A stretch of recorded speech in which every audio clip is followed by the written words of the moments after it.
Shout out to Money Brown, man. Ernest Jr. My boy Money Brown, he get a lot of money, so I call him Money Brown. What's good, Money Brown TV? What up, what up? Yeah. I want to give a shout out to Money Brown TV. Thank you so much for everything. Hey, this is Ryan Garcia here.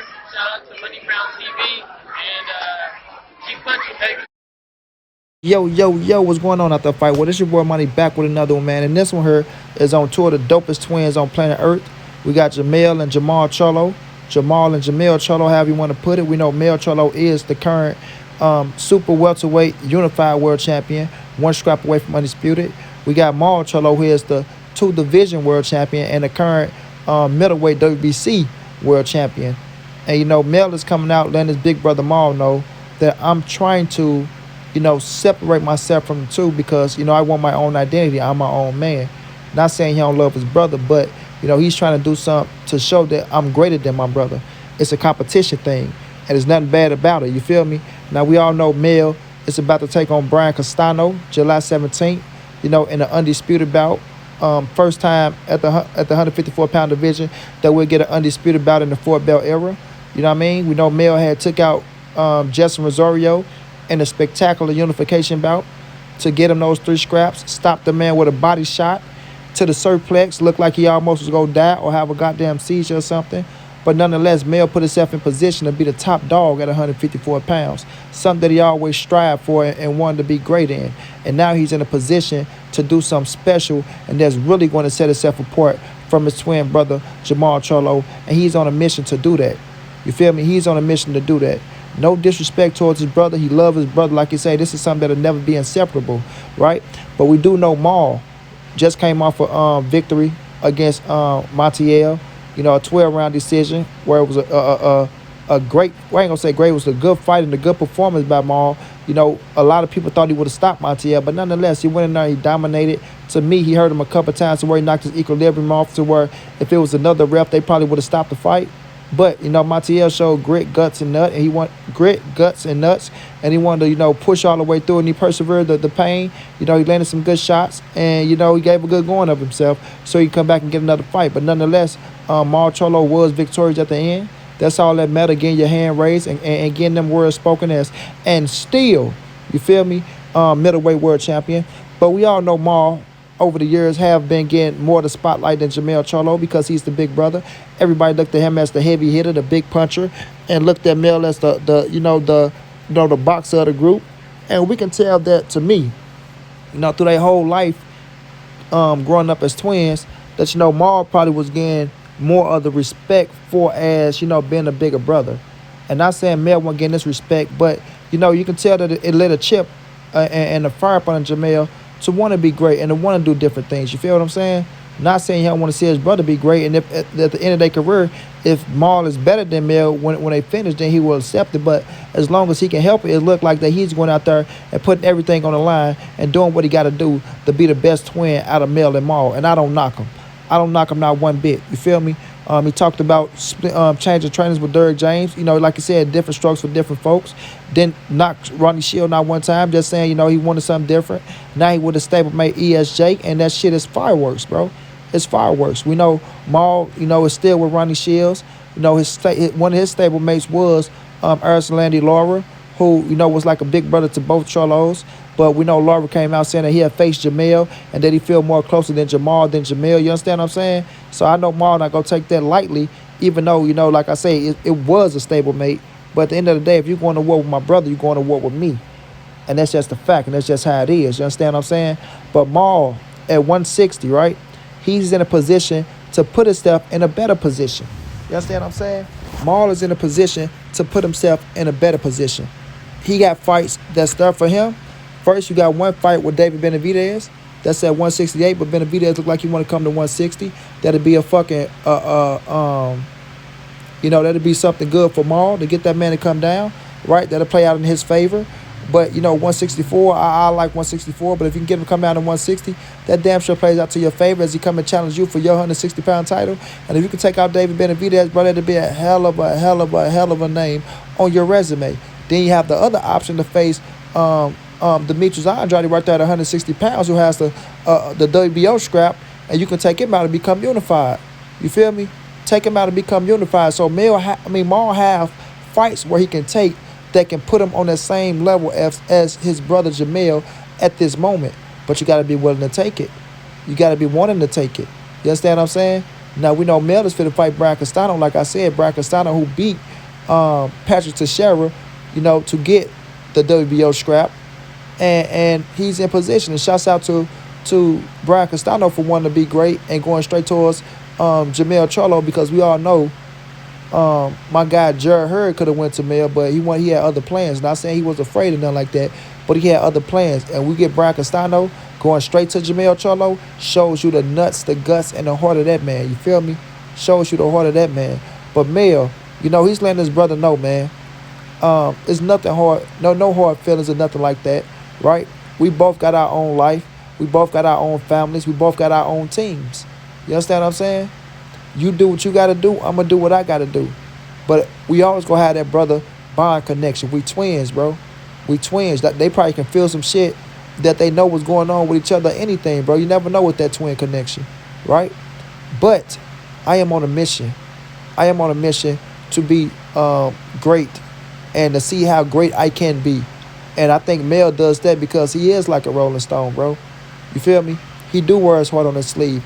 He is outspoken. He say certain things to where, he stand on his ground. I don't knock it. You know what I'm saying? Sometimes, it's the wrong time to say shit, but he stand on his ground. I don't knock it. You know what I mean? But with him and Charlo, he just want that. He want his identity. He don't want to be, we the twins and, we both got to do the same thing, or we got to act like this or act like that. No, he want his own identity, and he been showing that. That's why he made ringsides with the Lions, to let you into Jermell Charlo life. Like he said, sometimes my brother say something towards David Benavidez, they aim them questions at me, and that's not me. Sometimes I might say something, and they aim them questions at my brother, and he not me. You feel me? So at the end of the day, he just want that his own identity, bro. He want his own identity. He want his own lane. He want his own career, and I can respect that out of Mel Charlo. And not saying Maul don't want the same. Not saying Maul don't want the same, but as the big brother, right? And we all knows that from anybody who have siblings and you the oldest, right? You're always gonna feel like I ain't gonna say superior, but you're always gonna feel like you got that one up, man, because you're the oldest. You feel what I'm saying? And growing up, maybe Maul beat Mel in mostly everything. You know what I'm saying? Maybe in Spawn, Maul always got the best of Mel, and Mel knew it. You feel me? So it comes a time to where it's when you get that opportunity to break apart, when you get that opportunity to have your opportunity to create your identity, and not saying this is the case, but in a lot of cases, right, younger brothers and younger sisters, they want that. They want that freedom to just be them and to be recognized as them. And that's what Jermell Charlo is doing. He's putting himself in position to be recognized as Jermell Charlo. And y'all see the narratives changing as, Jermell Charlo is the better twin out of the two. But early on, when you go in the beginning of their career, you heard people saying Maul Charlo is the stronger and the better twin out of the two because he got more power and he's going to face all these heavy hitters and he's going to do this to that fighter and this to that fighter. You understand what I'm saying? So you got to respect those things from Jermell Charlo. And like you say, I still love my brother, man. When we still meet back up, we still going to have that connection like, man, we here. We locked in. We ready to go. You feel me? Like you say, I'm training over here, he training over there, but we still doing this together. We are one team. And like you said, if I have to go out there and put us on the map and I become undisputed and I take the lead, right, and it's my time to lead, then let it be. Let it be, because we still won at the end of the day. You know what I'm saying? You can't say Jermell Charlo without saying Jermall Charlo. You can't say Jermall Charlo without saying Jermell Charlo. You feel me? That's like a marriage they in for the rest of their life. That's an unbreakable marriage. You can't put a piece of paper on that, or you can't put a ring on that and take it off and say, oh, well, y'all divorced or this and that. No, y'all are brothers, blood brothers, twins. Y'all are together until the end, no matter how long y'all stay away from each other. You feel what I'm saying? No matter how long they stay away from each other. That shit is tied in through blood. Through blood. When your birthday come up, his birthday come up. There's nowhere around it. Nowhere around it. Your kids know him as Uncle Maul. Uncle Maul kids know him as Uncle Mel. You look like my daddy. You look like my daddy. Like, it's always going to be that then, especially with the parents. You feel me? But Jermell Charlo, he just want that freedom, bro. And you can see that he got it. Like they got two different teams. When they was going through their situation and beefing with each other, bro, I ain't going to even say beef. I'm just going to say they had their situation, because beef is a strong word. That's for enemies and things of that nature, and they brothers. So when they had their little differences, when they was once seeing eye to eye, you know, and Mel was saying his shit on Instagram or social media, and Mar was saying his shit on social media, that was between brothers. You know what I'm saying? That was between brothers. Nobody can really say, oh, why they feel like this or why they feel like that, or well, Mel, you need not to say this, or Mar, you need not to say that. We don't know. That's some shit that you don't get in between. You know what I'm saying? That's some shit that you don't open up your mouth. Oh, yeah, man, don't say that about Mel. This and that. Like, you know, Mel might look at you. Don't talk to my motherfucking brother like that. You ain't got the right to talk to him. And Mar might look at you and say the same thing. You know what I'm saying? So that's like things you don't touch. That's something that you don't touch. You can add your 2 cents and give your opinion on why it's going down. But for us, you trying to say one thing or to one twin or one another thing to the other twin, you don't give your opinion on that type of shit.